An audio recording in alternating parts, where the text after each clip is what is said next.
Double star test series for mains. अभी हम लोग प्रीलिम्स की तरह ही मेंस में भी जलवा को कायम रखने के लिए आप सभी के लिए double star test series for mains के लिए लेकर आए हैं। तो डबल स्टार टेस्ट सीरीज जो मेंस के लिए है ना, उसमें मैथ रीजनिंग के जितने भी प्रश्न रहेंगे सेट वाइज, तो उन सभी मैथ रीजनिंग के प्रश्नों को डिस्कस भी करवाए जाएंगे।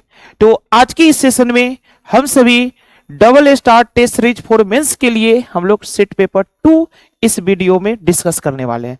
तो और उसी नंबर के हिसाब से डिस्कस करेंगे जो नंबर आपके टेस्ट पेपर में थे। ठीक है, जो नंबरिंग आपके टेस्ट पेपर में थे ना, उसी नंबरिंग के हिसाब से हम लोग डिस्कस करेंगे।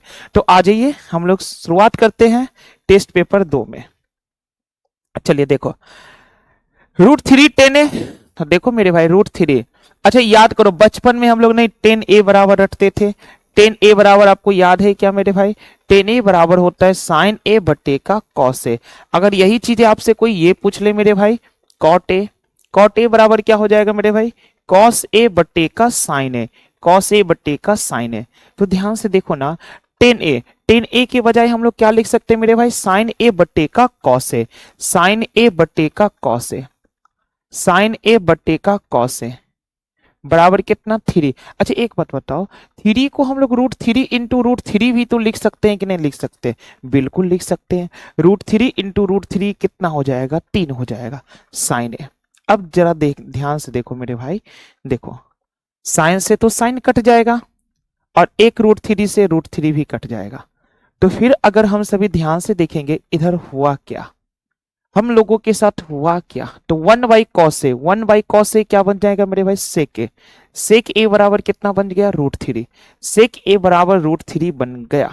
देखो 1 बाई कॉस ए, यहाँ पर जो जो चीजें जरूरत पड़ेंगे हम लिखते हुए चल जाएंगे। 1 बाई कॉस ए मतलब क्या हो जाएगा मेरे भाई? सेक ए। 1 बाई सेक ए मतलब क्या हो जाता है? Cos A. क्योंकि आप लोग को यहाँ पर जानकारी होनी चाहिए 2-3 बातों का, जिससे रिलेशन क्या चलता है मेरे भाई? 10a इंटू का कॉट ए बराबर 1, कॉस ए इंटू का सेक ए बराबर 1, साइन ए इंटू का कॉसेक ए बराबर कितना? 1। चलिए तो देखो 1 बाई कॉस, कॉस रहेगा तो सेक हो जाएगा, कॉस है तो सेक, साइन कॉसेक में 10 कॉट में। ठीक है, अब देखो इधर थोड़ा सा ध्यान से देखना मेरे भाई, रूट 2 रूट 3 कॉसेक ए। अच्छा कॉसेक ए है मेरे भाई, तो कॉसेक ए को बताओ ना, कॉसेक ए देखिए कॉसेक है ना, तो कॉसेक किस में बदल जाएगा? साइन में। तो 1 बटे साइन ए। और देखो इधर 10a, 10a बराबर अभी जस्ट हम लिखे ना मेरे भाई, साइन ए बटे कितना हो जाएगा? Cos A. तो अगर हम सभी ध्यान से देखेंगे, अच्छे से देखेंगे, साइन ए से साइन ए खत्म हो जाएगा और 2 रूट 3। अच्छा एक बात बताओ ना मेरे भाई, 1 by cos A, 1 by cos A, हम तो आपको यही कहेंगे 1 by cos A, 1 by cos A है, 1 बाई कॉस ए यहां से बच्चा 1 बाई कॉस ए, तो 2 रूट 3 है, 2 रूट 3। 1 बाई कॉस ए का मतलब क्या हो जाएगा? सेक ए, और सेक ए का मतलब कितना है? रूट 3। तो कितना हो जाएगा? रूट 3 इंटू रूट 3, 3 और 3 दूनी कितना हो जाएगा? 6। तो इस प्रश्न का उत्तर कितना हो जाएगा मेरे भाई? 6। हम हर एक स्टेप को तोड़ ताड़ करके बताए ताकि आप लोग अच्छे से समझ पाए। ठीक है, फॉर्मूला भी साइड में लिखते हुए चले गए। चलो चलेंगे मेरे भाई अगले प्रश्नों की ओर, आ जाओ इधर। चलिए, पीले रंग के विपरीत कौन सा रंग आएगा? पीले रंग के विपरीत जो है ना मेरे भाई, कौन सा रंग आएगा? चलो पीले के विपरीत, तो अगर हम ध्यान से देखेंगे, पीला, नारंगी, नीला। देखो हो गया मेरे भाई, नारंगी नीला, नारंग, two surface common, two surface common है तो मेरे भाई पीला का उत्तर क्या हो जाएगा? बैगनी। टू सरफेस कॉमन है तो पीला का उत्तर क्या हो जाएगा? बैगनी। चलेंगे हम सभी अगले प्रश्नों की ओर, आ जाओ। निम्न में से कौन सी संख्या 81 से डिविजिबल होगा? मेरे भाई अगर कोई संख्या 81 से डिविजिबल होगा तो 9 से तो कटवे करेगा। अगर कोई संख्या 81 से कट रहा है तो मतलब वह संख्या 9 से कटेगा। और 9 का डिविजिबिलिटी रूल क्या होता है मेरे भाई? अंकों का योगफल 9 से कटे। 9 से कटने का रूल क्या होता है? अंकों का योगफल 9 से कटे। तो आओ ना इधर देखते हैं इनके अंकों का योगफल। 5 2 7, 7 3 10, 10 2 12। क्या 12 9 से कटता है? नहीं, तो ये नहीं हो पाएगा। 5 8 13, 13 5 18, 18 4 22। क्या 22 9 से कटेगा मेरे भाई? नहीं कटेगा। 4 6 10, 10 7 17, 17 8 25। क्या 25 8 9 से कटेगा? नहीं कटेगा। 5 2 7, 7 6 13, 13 5 18। क्या मेरे भाई 18 9 से कटेगा? बिल्कुल कटेगा। अगर कोई संख्या 81 से विभाजित है मतलब वह संख्या 9 से भी कटेगा। और 9 से कटने का रूल क्या है कि अंकों का योगफल 9 से कट जाए। तो इनके अंकों का योगफल 18 जो कि 9 से कटता है। चलेंगे मेरे भाई अगले क्वेश्चन। आ जाओ इधर। विषम अक्षर समूह का चयन करो मेरे भाई, ध्यान से देखना। अगर हम सभी ध्यान से देखने का प्रयास करेंगे मेरे भाई, RTMO है, RTMO है तो ध्यान से देखो। RTMO WO 15। देखो O मतलब 15, Q मतलब 17 और J मतलब 10, M मतलब 13। 15 से 10 होने का मतलब -5 और 17 से 13 होने का मतलब -4। U 21 है, W 23 है, P 16 है, S 19 है। तो 21 से 16 मतलब -5 और 23 से 19 मतलब -4। W 23 है, Y 25 है, R 18 है, U 21 है। तो 23 से 18 -5, 21 25 से 21 होना -4। R 18, T 20, M 13, O 15, 18 से 15 -5, 20 से 15 ये भी -5। देखो मेरे भाई सभी ऑप्शन में क्या था? -5 -4 था, लेकिन यहाँ पर क्या हुआ? यहाँ भी -5 और यहाँ भी -5। तो यही क्या होगा मेरे भाई? डिफरेंट।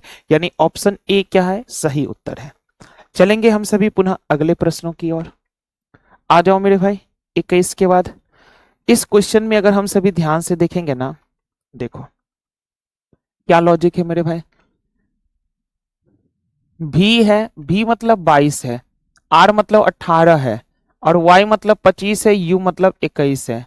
तो देखो 22 3 25 और 18 3 21, 18 3 21 हो जाएगा और 27 5 कितना? 32। तो यहां से एक लॉजिक कंफर्म हो रहा है मेरे भाई कि संख्याओं में 5 की बढ़ोतरी और अल्फाबेट में 3 की बढ़ोतरी। देखो ना, 13 3 16, 3 की बढ़ोतरी, 9 3 12, ठीक है, 9 5 14। तो लॉजिक एकदम कंफर्म है, संख्याओं में 5 की वृद्धि और अल्फाबेट में 3 की वृद्धि करना है। तो देखो ना, G का मतलब 7, C का मतलब 3, तो अल्फाबेट में तो 3 की वृद्धि करना है। 7 3 कितना? 10, 10 का मतलब J, 3 में 3 की वृद्धि कर देंगे 6, 6 मतलब क्या हो जाएगा? F, JF। अब देखो इधर कितने की वृद्धि? 5, 13 5 कितना? 18। तो JF 18 ऑप्शन क्या हो जाएगा? B number. चलेंगे हम सभी अगले प्रश्नों की ओर। 29 के बाद 30 नंबर। चलो मेरे भाई 30 नंबर, सॉरी 30 नंबर बोला गया। अगले क्वेश्चन। 5 ठोस घन है जिनमें से प्रत्येक का आयतन इतना है। मेरे भाई प्रत्येक का आयतन इतना है, कुछ ज्यादा ही बड़ा डाटा दिया गया है। चलो यहां पर 5 ठोस घन है जिनमें से प्रत्येक का आयतन इतना है। देखो घन का आयतन क्या होता है मेरे भाई? भुजा क्यूब। घन का आयतन होता है भुजा क्यूब, सभी लोग जानते हैं, लेकिन आयतन है कितना? 10 94, 10 94 1048। ठीक है, घन का आयतन होता है भुजा क्यूब, लेकिन है कितना? 10 94 1048। अब भाई सबसे पहले तो आयतन को इक्वल करेंगे तो यहां से घन की भुजा निकाल लेंगे, और घन की भुजा निकाल लेंगे तो जरा ध्यान से देखो, क्यूब रूट निकालना है इसका। क्यूब रूट जानते हो मेरे भाई, क्यूब रूट निकालना है। देखो हम आपको थोड़ा सा हिंट करते हैं। अब देखिए क्यूब रूट निकालने के लिए आपको सबसे पहले फोकस ऑन यूनिट डिजिट करना पड़ता है। तो जो लोग जानते हैं क्यूब रूट निकालने का प्रोसेस, उन लोग को तो बड़ी आसानी से समझ में आ जाएगा। देखो फोकस ऑन यूनिट डिजिट 8 है, 8 कब आता है? 2, 2 का क्यूब करिएगा तभी इकाई स्थान पर 8 दिखेगा। किसी संख्या के इकाई स्थान पर 2 है और उसका अगर आप क्यूब करेंगे ना तभी इकाई स्थान पर 8 दिखेगा। तो फोकस ऑन यूनिट डिजिट से पता चल गया कि 2 ही आएगा इसके घनमूल का इकाई स्थान पर। अब देखिए घनमूल निकालना, इसलिए अंतिम 3 अंक को इग्नोर कर देंगे। अब जो भी बचेगा ना उससे छोटा एक घन संख्या लेंगे। बताओ कितना बचा? 10,941, 10,941।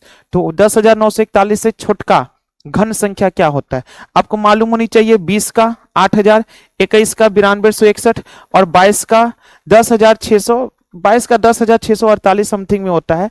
तो इससे छोटा क्या हो जाएगा? 22 का क्यूब। तो भाई घन की भुजा कितना निकल गया 222। यही है क्यूब रूट निकालने का तरीका, बहुत आसान होता है। फोकस ऑन यूनिट डिजिट, ठीक है, उसकी मदद से इकाई अंक निकाल लिए हम लोग। इसके बाद अंतिम 3 अंक को इग्नोर कर देंगे, जो भी बचेगा ना उससे छोटका एक घन संख्या। तो 10,941 से घन संख्या क्या होता है 22 का क्यूब। जैसे 20 का 8,000, 21 का 92,660 और 22 का कितना 10,600 समथिंग में 48 होता है। तो एक गेस भी कर सकते थे, तो यहाँ पर 10,941 से छोटा क्या हो जाएगा 22 का क्यूब। तो यहाँ पर भुजा कितना बन गया 222। चलिए अब उस घन की भुजा तो निकल गया 222, लेकिन अब इन्होंने क्या लिखा मेरे भाई जानते हो, एक साथ जोड़कर जो है ना एक घनाभ बनाया जाता है। एक घनाभ बनाया जाता है, देखिए 5 गो ठोस घन है, इसको जोड़ करके घनाभ। आइए भाई साहब कलाकारी करते हैं थोड़ा सा। ये घन है, चलिए ये घन है, इसके जस्ट बगल में हम एक और घन रखेंगे। इसके जस्ट बगल में हम क्या करेंगे मेरे भाई, एक और घन रखेंगे। चलिए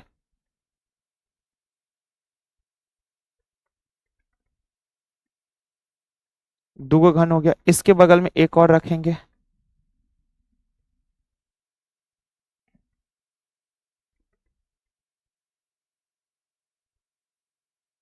तीन गो हो गया, इसके बगल में एक और रखेंगे मेरे भाई। इसके बगल में एक और घन रखेंगे।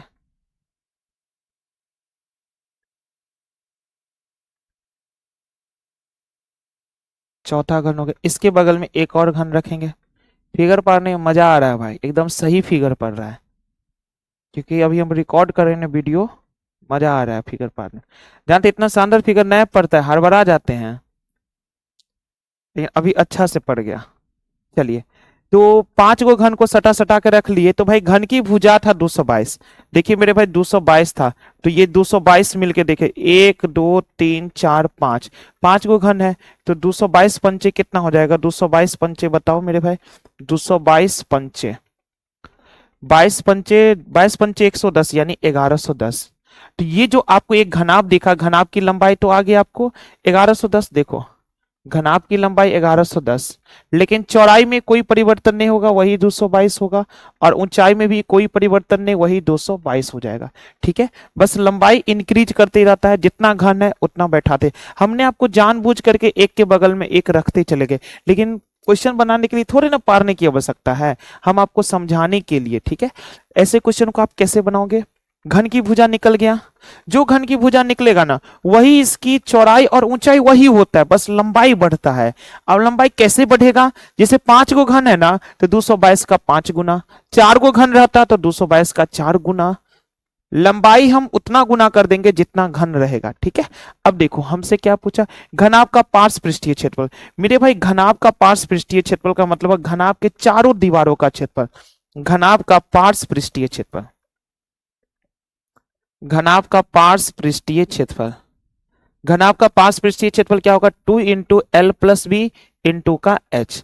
अब अगर हम सभी ध्यान से देखेंगे, अच्छे से देखेंगे, बताओ 2 इंटू लंबाई कितना है मेरे भाई 1110, चौड़ाई कितना है मेरे भाई, चौड़ाई है 222, ऊंचाई कितना है मेरे भाई, ऊंचाई कितना है 222। कैलकुलेट करिए आप, कैलकुलेट अगर हम सभी करेंगे, कैलकुलेट अगर हम सभी करेंगे तो देखो 2 इंटू 2 2 1 2 2 1 3 2 1 3 1332 इंटू 222, 2 दूनी 4 दूनी 8, इकाई स्थान पर 8 आना चाहिए। 8 इकाई स्थान वाला एक गो है, ये ऑप्शन डी मार दीजिए। 59 59 14 08, 59 14 08। इकाई गुना नहीं करने की आवश्यकता है मेरे भाई, इकाई अंक से काम। 2 दूनी 4 दूनी 8। ठीक है, चलेंगे हम सभी पुनः अगले प्रश्नों की ओर। नोट कर लीजिए, इसमें बहुत सारे नोट करने पॉइंट है।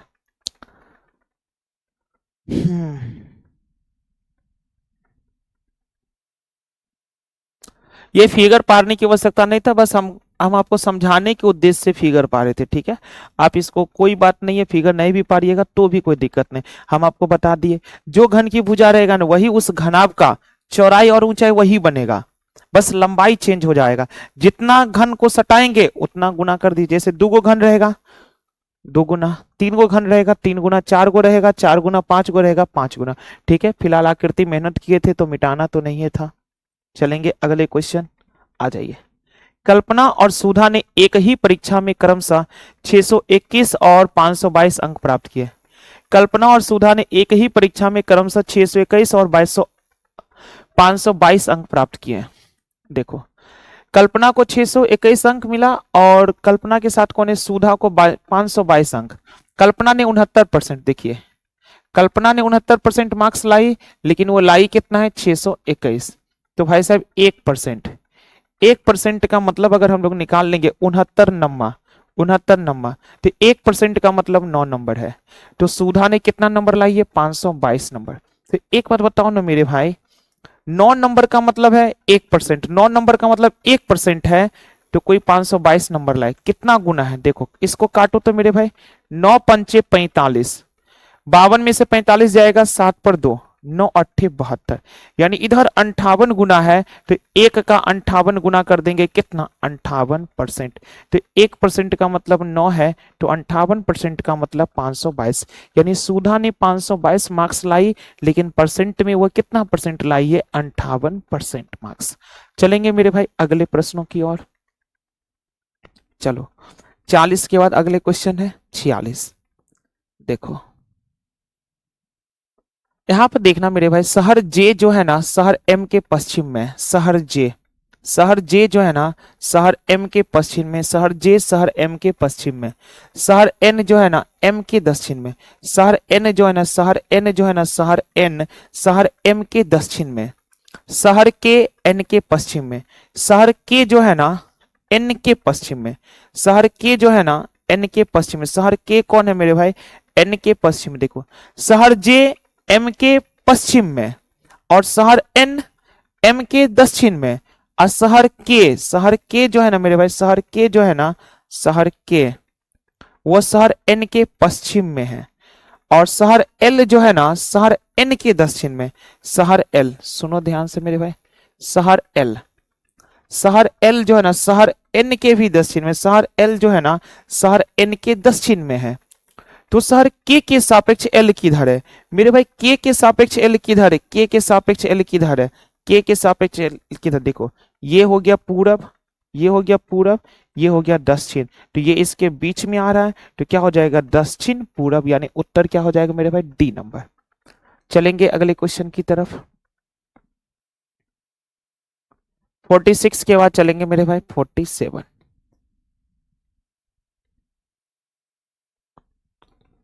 यदि ए अनुपात बी समानुपात बी अनुपात सी, सी बराबर कितना दे रखा मेरे भाई, 4a, और b बराबर 18 है, तो c का धनात्मक मान निकालना है, c का धनात्मक। तो अगर हम सभी ध्यान से देखेंगे, a अनुपात b, a बट्टे b समानुपात b अनुपात c को क्या लिखेंगे, b बट्टे c। ठीक है, अब ध्यान से देखो, b के जगह पर हम लोग लिख लेंगे 18, b के जगह लिख लिया 18, और c के जगह पर लिख लेंगे मेरे भाई 4a। अब देखो कुछ कट भी रहा है, काट देंगे मेरे भाई, 2 दूनी 4, 2 नमा 18, 2 नमा 18, सॉरी, इस स्थान पर भी तो b का मान रख दो, इस स्थान पर भी हम लोग b का मान रख देंगे 18।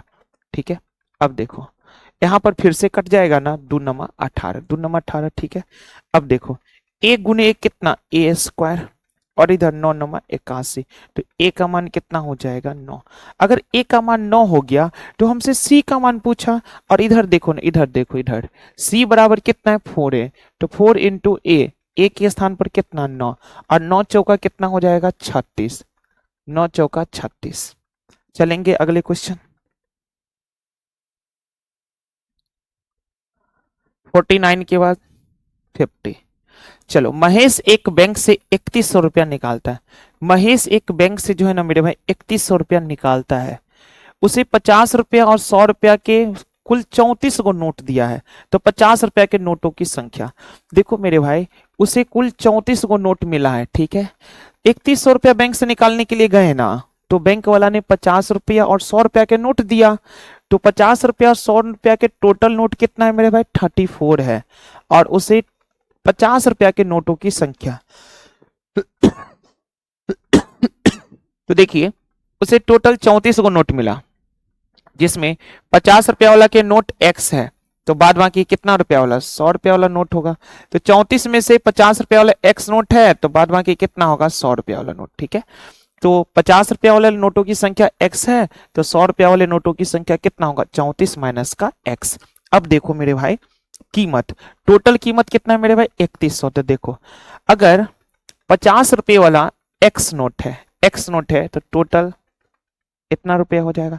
100 रुपया वाला देखो 50 रुपया वाला अगर x नोट है तो टोटल रुपया प्लस 100 रुपया वाला कितना नोट है मेरे भाई 34 माइनस x नोट है, और दोनों को मिला देंगे तो टोटल कितना रुपया 3100 रुपया। ठीक है, देखिए टोटल नोट की संख्या 34 है, 50 रुपया वाला x नोट होगा तो 100 रुपया वाला 34 माइनस x। कीमत बनाइए, 50 रुपया वाले नोटों की संख्या x है, टोटल 50x, 100 रुपया वाले नोटों की संख्या 34 माइनस x है। कैलकुलेट कर दीजिए, 50x प्लस 100 गुने 34 कितना 3400 माइनस 100x बराबर कितना 3100।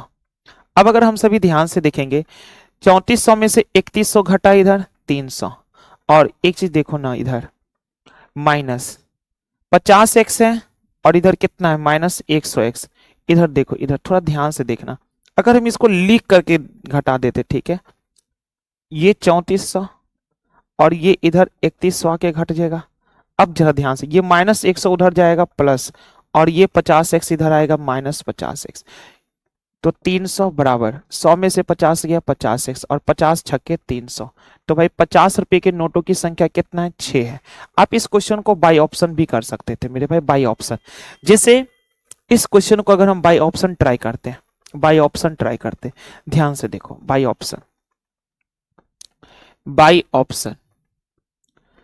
हमें मालूम है टोटल नोटों की संख्या 34 है, हमें 50 रुपया वाला पूछा, तो ऑप्शन ए में देखेंगे, 50 रुपया वाला 6 नोट है, 50 रुपया वाला 6 गो नोट है, 6 गो नोट है 50 रुपया वाला, तब 300 रुपया हो गया। ठीक है, अच्छा 34 में से 6 गो नोट 50 वाला है, तो अभी भी 28 नोट बचा है। 34 में से 6 गया तो कितना 28 नोट, ये कितना 100 रुपया वाला होगा। 100 गुने 28 कितना 2800, टोटल कितना 28 3 कितना 3100, यानी टोटल मैच कर गया, यानी यही हमारा क्या होगा सही उत्तर होगा। पहले हमने आपको बेसिक तरीकों से समझा दिए, फिर हमने आपको बाय ऑप्शन भी, ठीक है, बाय ऑप्शन हम लोग लिए पहला ही ऑप्शन सही हो गया। ठीक है, चलेंगे अगले क्वेश्चन 54 के बाद अगला क्वेश्चन देखो 58 नंबर में क्या है मेरे भाई, यहाँ प्रश्न नीचे दी गए 5 3 अंकीय संख्याओं पर आधारित है। यदि प्रत्येक संख्या के पहले अंक में 2 जोड़ा जाए, पहले अंक में 2 जोड़ दीजिए ना, तो बताओ मेरे भाई 3 में 2 बढ़ा देंगे 5 8 4 हो जाएगा, 6 में 2 बढ़ा देंगे 8 7 3, 5 में 2 बढ़ा देंगे 7 4 3, 2 बढ़ा देंगे 2 दूनी कितना 4 3 6, 2 बढ़ा देंगे 7 2 कितना हो जाएगा 9 4 1। चलिए आगे क्या लिखा भाई, तो पहला अंक दूसरे अंक से पूरी तरह विभाजित, पहला अंक जो है ना दूसरी तरह से विभाजित है। क्या पहला अंक 5 है तो 8 से डिविजिबल है? नहीं भाई। पहला अंक 8 है, क्या दूसरे अंक से डिविजिबल है? नहीं भाई। पहला अंक 7 है, क्या दूसरे अंक से डिविजिबल है? नहीं भाई। पहला अंक 4 है, क्या दूसरे अंक से डिविजिबल है? नहीं भाई। पहला अंक 9 है, क्या दूसरे अंक से डिविजिबल है भाई? नहीं भाई। किसी से भी कोई ऐसा नहीं हुआ, तो उत्तर हम लोग का क्या हो जाएगा 0। ऐसे कोई सेटिस्फाई ही नहीं किया जिसमें पहला अंक दूसरे वाले अंक से पूरी तरह डिविजिबल होगा, ऐसा एक भी नहीं निकला। चलो 58 के बाद 59, ध्यान से देखना मेरे भाई 59 नंबर। अगर हम 59 नंबर के प्रश्नों को ध्यान से देखें, 59 नंबर के प्रश्न, 59 में क्या है मेरे भाई, देखो ए और बी जानते हैं। इस प्रश्नों को बनाने के लिए 2 चीजें आपको पहले समझना पड़ेगा, ए प्लस बी का होल स्क्वायर। बहुत सारे लोग तो बच्चा वाला फॉर्मूला जानते होंगे, A square plus B square plus 2ab, लेकिन ए माइनस बी का होल स्क्वायर बराबर A square plus B square minus का 2ab। अब अगर हम सभी ध्यान से देखेंगे भाई, ए प्लस बी का होल स्क्वायर, देखिए ए प्लस बी का होल स्क्वायर क्या होगा जानते, ए माइनस बी का होल स्क्वायर प्लस 4ab और ए माइनस बी का होल स्क्वायर बराबर क्या हो जाएगा, ए प्लस बी का होल स्क्वायर और माइनस का 4ab। चलिए ये इंपॉर्टेंट है। तो अगर हम सभी ध्यान से देखेंगे मेरे भाई, यहां पर देखो, आप अच्छे से देखो, ए प्लस बी का होल स्क्वायर बराबर क्या लिखेंगे मेरे भाई, ए माइनस बी का होल स्क्वायर प्लस 4ab। देखो हम फॉर्मूला साथ लिख रहे एकदम बच्चे की तरह बता रहे हैं मेरे भाई, ताकि आप लोग अच्छे तरीकों से समझते हुए चले जाएं, क्योंकि आप लोगों में से बहुत सारे लोग प्रीलिम्स के दौरान मैथ्स पढ़े भी नहीं होंगे, तो अब आप लोग पढ़ना स्टार्ट किए होंगे, तो इसीलिए हम थोड़ा बेसिक कॉन्सेप्ट की भी जिक्र करते रहते, ताकि आप लोग बेहतरीन तरीकों से समझते हुए जाए। ठीक है, तो a प्लस बी का whole square, a plus B कितना है 24। अब 24 है तो 24 का स्क्वायर कितना हो जाएगा 576। 24 है तो 24 का स्क्वायर हो जाएगा 576 बराबर ए माइनस बी का होल स्क्वायर कितना है मेरे भाई 268 प्लस का 4ab। ये 576 में से 268 आके इधर घटेगा बराबर कितना 4ab। आओ घटाते हैं, 8 8 16 के 6 हासिल 1 6 1 7 7 7 7, तो भाई 5 में से 2 गया 3, 4ab। अब अगर हम सभी ध्यान से देखेंगे, अच्छे से देखेंगे, 4 से उड़ा दीजिए ना, 4 सत्ते 28, 28 2 पर 8 और 4 सत्ते 28, तो ए बी का मान कितना हो जाएगा मेरे भाई 77। ए बी का मान कितना हो जाएगा 77, यही हमसे पूछा ए बी के गुणनफल। ठीक है, इधर हमने आपको फॉर्मूला वगैरह भी लिख दिए। ठीक है, चलेंगे अगले प्रश्नों की ओर, आ जाओ। 63 के बाद 64 नंबर,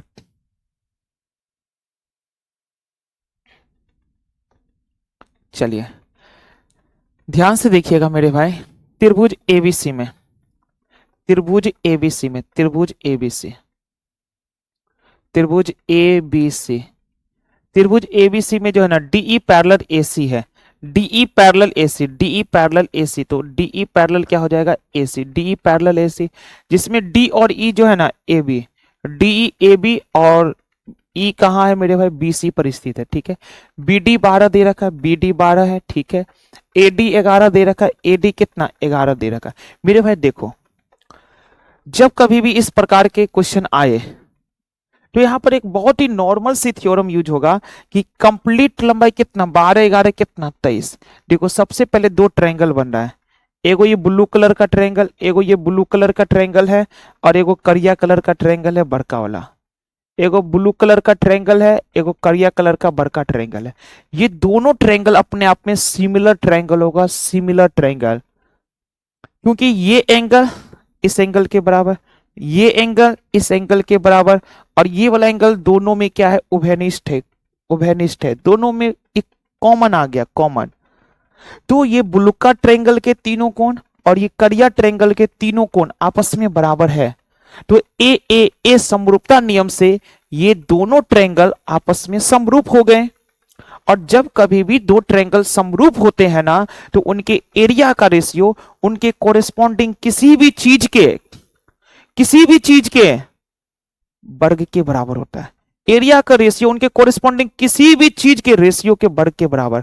और परिमाप सिंपल, परिमाप में कोई वर्ग नहीं होगा, एरिया में वर्ग कर देंगे कोरेस्पॉन्डिंग किसी भी चीज के वर्ग, लेकिन परिमाप में वर्ग नहीं, परिमाप में सिर्फ रेशियो लेकर के काम चला सकते हैं। तो देखो फिलहाल हमसे यहां पर क्या पूछा है, क्या पूछा भाई, त्रिभुज बी डी ई का एरिया, त्रिभुज बी डी ई का एरिया, और समलम चतुर्भुज, समलम चतुर्भुज ए डी ई सी का एरिया। तो आप सभी ध्यान से देखना मेरे भाई, बी डी ई का एरिया, बी डी ई का एरिया, बी डी ई का एरिया।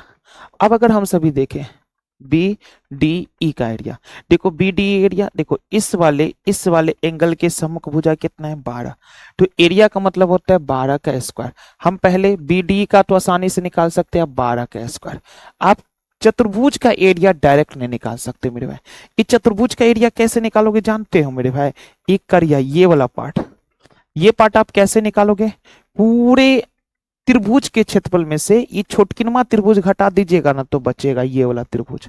तो जरा आप ध्यान से देखो, इसके सम्मुख भुजा 12, तो इस वाले कोण के सम्मुख भुजा कितना हो जाएगा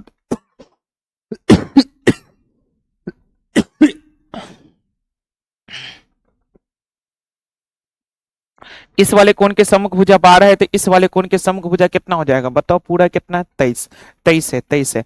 तो जब हम त्रिभुज एबीसी की बात करेंगे, त्रिभुज एबीसी की एरिया की बात करें और त्रिभुज बीडीई के एरिया की बात करेंगे, तो ध्यान से देखना, त्रिभुज एबीसी का एरिया 23 का स्क्वायर, और बीडीसी सॉरी सी नहीं ई है, बी डी ई छोटका 12 का स्क्वायर 12 का स्क्वायर। अब आप थोड़ा समझिए ध्यान से मेरे भाई, 23 का स्क्वायर 529, 12 का स्क्वायर 144। लेकिन हमें तो चतुर्भुज से मतलब है। अब ये चतुर्भुज कैसे निकलेगा? चतुर्भुज निकलेगा मेरे भाई कैसे? पूरे त्रिभुज के क्षेत्रफल यानी 529 में से अगर हम ये छोटका घटा दे, ये छोटका घटा दे जो कि 144 है, तो ये चतुर्भुजे न बचेगा, ये चतुर्भुजे बचेगा। तो 529 में से 144 घटाओ, 9 में से 4 जाएगा 5, और 52 में से 14 गया, कितना आ जाएगा? 38, 4 42, हाँ 385 आ जाएगा। तो चतुर्भुज के एरिया कैसे निकालें मेरे भाई? बड़े वाले त्रिभुज के क्षेत्रफल में से छोटका त्रिभुज घटा देंगे तो बचेगा यही क्षेत्रफल। तो देखो यही तो निकालना था मेरे भाई, कितना? 385। तो बताओ ना, 12 का स्क्वायर कितना? 144, 144 अनुपात 385। चलेंगे हम लोग अगले क्वेश्चन 67 के बाद 68 नंबर।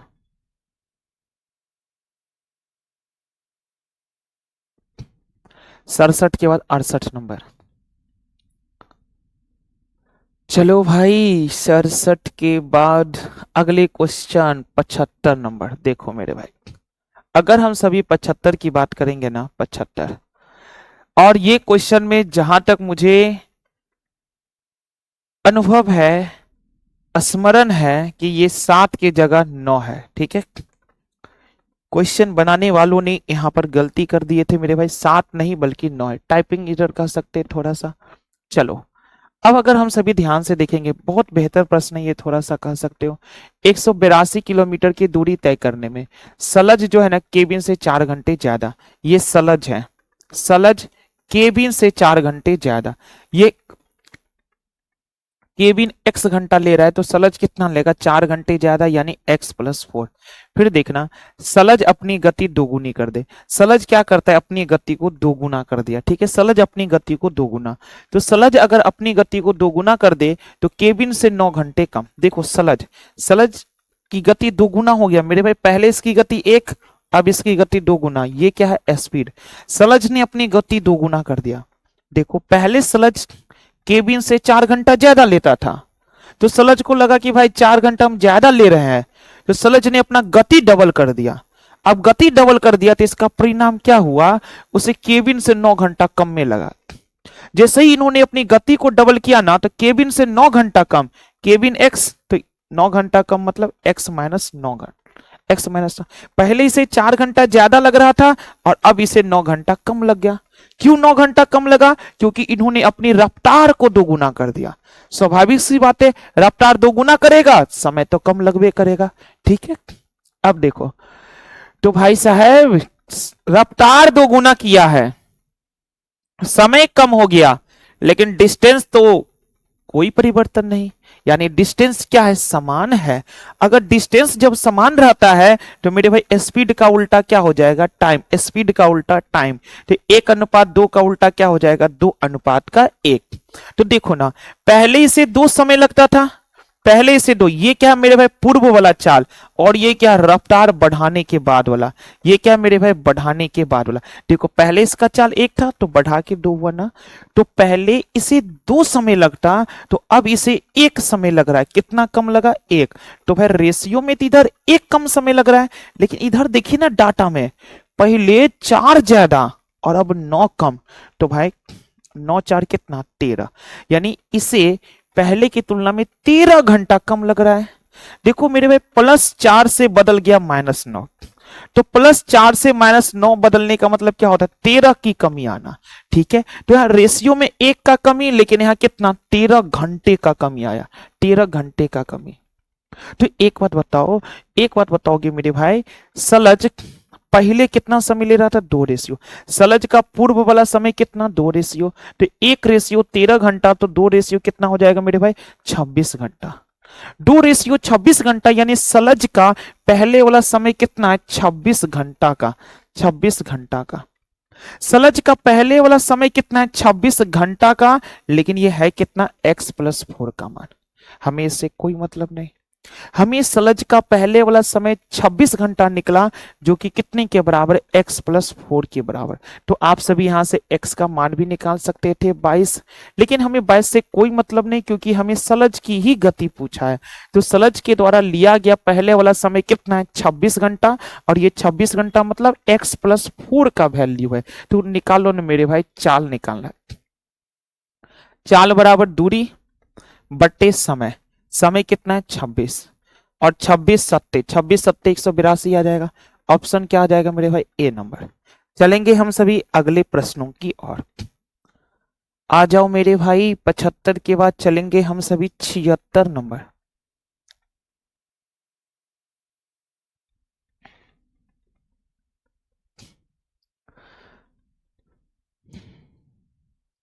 आ जाइए मेरे भाई, 75 के बाद 76 नंबर।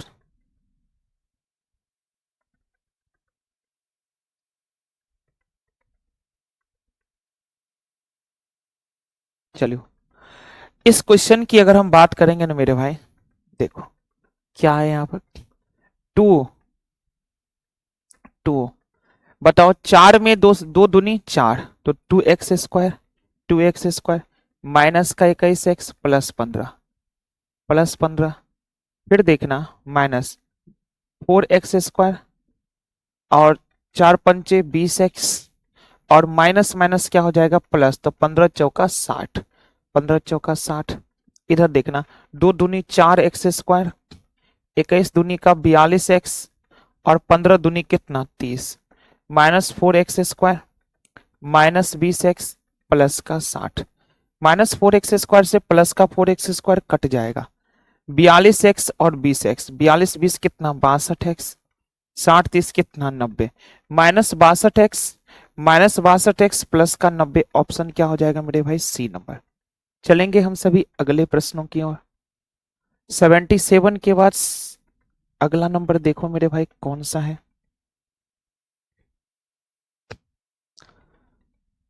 आ जाओ इधर, देखो लॉजिक बताओ तो भाई, कौन सा सेम पैटर्न का लॉजिक है।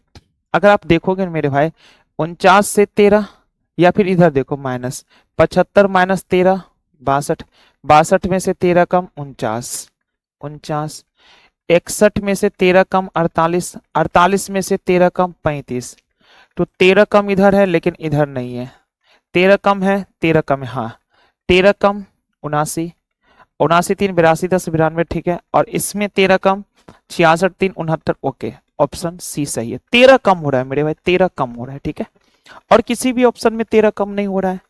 चलेंगे मेरे भाई 82 के बाद अगला नंबर, आ जाओ 85 नंबर। ध्यान से देखना मेरे भाई क्या है, एक वस्तु को उसके वास्तविक विक्रय मूल्य के 2/5, देखो ये बहुत छोटा डाटा है, 2/5 थोड़ा हम बड़ा कर दिए, 2/5 पर बेचने पर मानव को 24% की हानि होती है। यदि वह उसे वास्तविक विक्रय मूल्य के 88% पर बेचता तो लाभ प्रतिशत। भाई जानते हो ये क्वेश्चन थोड़ा कैलकुलेशन कराएगा आपको, क्योंकि डाटा ऐसा ऐसा परसेंटेज का यूज किया है ना कि आपको थोड़ा सा कैलकुलेशन कराएगा। तो आइए हम लोग कैलकुलेशन करते हैं मेरे भाई। देखो एक वस्तु को जो है ना उसके वास्तविक विक्रय मूल्य के 2/5 पर बेचा गया, 2/5 पर, तो हम लोग जो है ना वास्तविक, हम लोग जो है ना मेरे भाई वास्तविक, वास्तविक सेलिंग प्राइस मान लेते कितना 100, वास्तविक सेलिंग प्राइस 100 है, इन्होंने 2/5 पर बेचा, तो आप हमें बताओ ना मेरे भाई 100 का 2/5 कितना हो जाएगा, 5 से 20 बार में 20 दूनी 40, यानी 100 रुपए की वस्तु को 40 रुपए में बेचा, ठीक है बेचा है ये, और जब 40 रुपए में बेचा ना तो इसे 24% का हानि हो गया। वास्तविक विक्रय मूल्य 100 था, 100 के 2/5 में बेचा मतलब 40 रुपया में बेचा, और जब इन्होंने 40 रुपया में बेचा ना तो इसे क्या हुआ, 40 रुपया में जब बेचा तो इसे 24% का हानि हो गया। अगर 24% का हानि हुआ मतलब वस्तु बिका है 76% में, 24% का हानि हुआ मतलब वस्तु बिका है 76% में। हम चाहते कॉस्ट प्राइस निकले, हम चाहते क्या है मेरे भाई, कॉस्ट प्राइस निकले।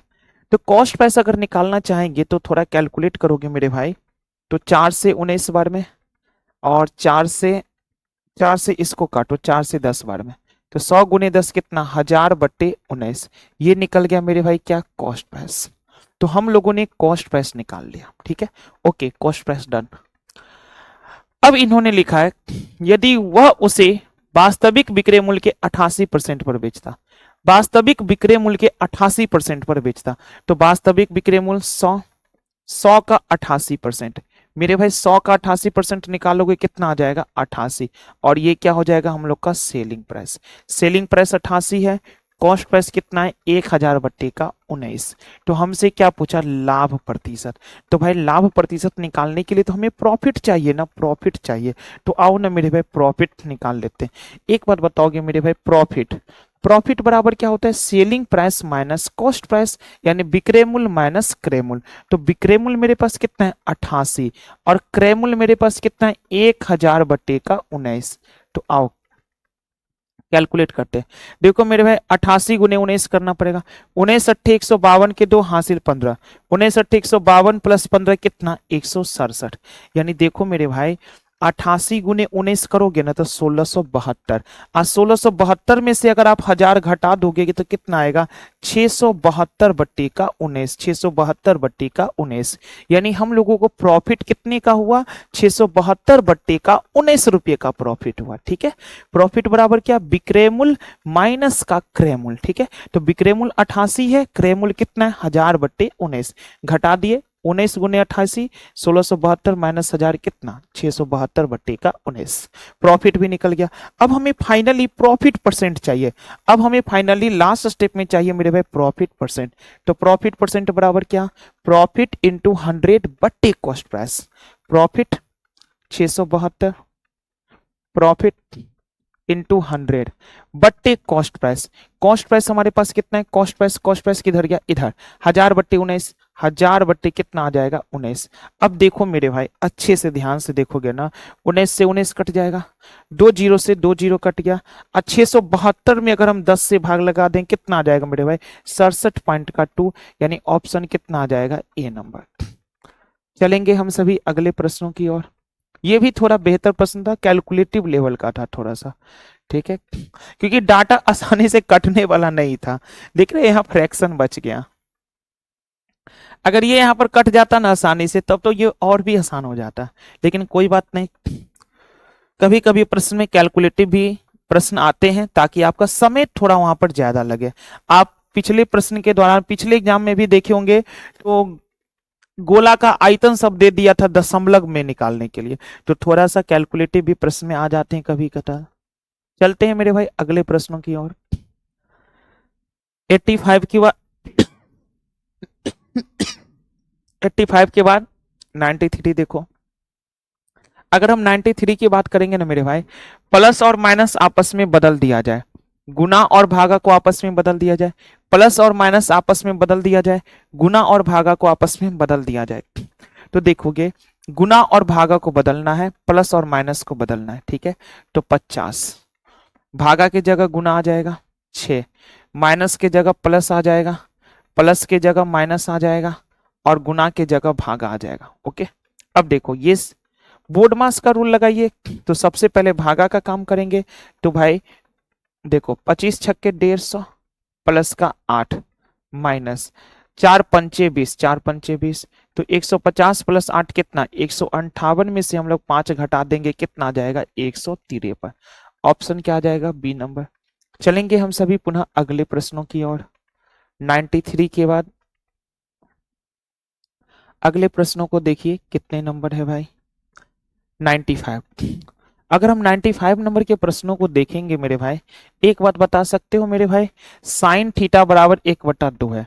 अगर साइन थीटा बराबर 1/2 है तो आप हमें सीधा सीधा बताओ ना मेरे भाई, साइन कितने डिग्री का मान 1/2 होता है, तो साइन 30 डिग्री का मान 1/2 होता है, यानी सीधा से सीधा हम लोग थीटा का ही मान निकाल लिए। साइन कितने डिग्री का मान 1/2 होता है, तो साइन 30 डिग्री का मान 1/2 होता है, सीधा हम लोग थीटा का मान 1/2 निकाल लिए। अब जरा आप ध्यान से देखोगे 13।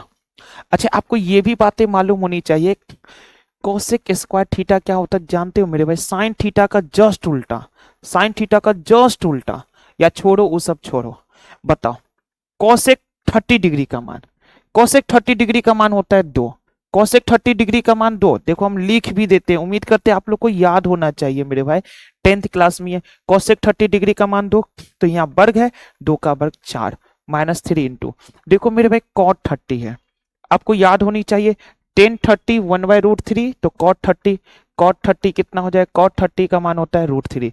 देखो tan 30 डिग्री 1/√3, tan 60 डिग्री का मान √3, cot 30 डिग्री का मान √3 और cot 60 डिग्री का मान होता है 1/√3।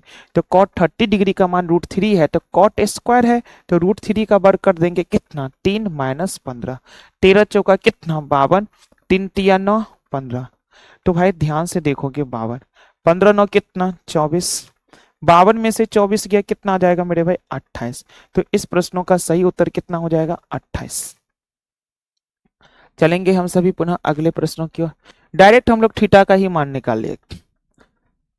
95 के बाद चलेंगे हम लोग 96 नंबर, आ जाइए 96।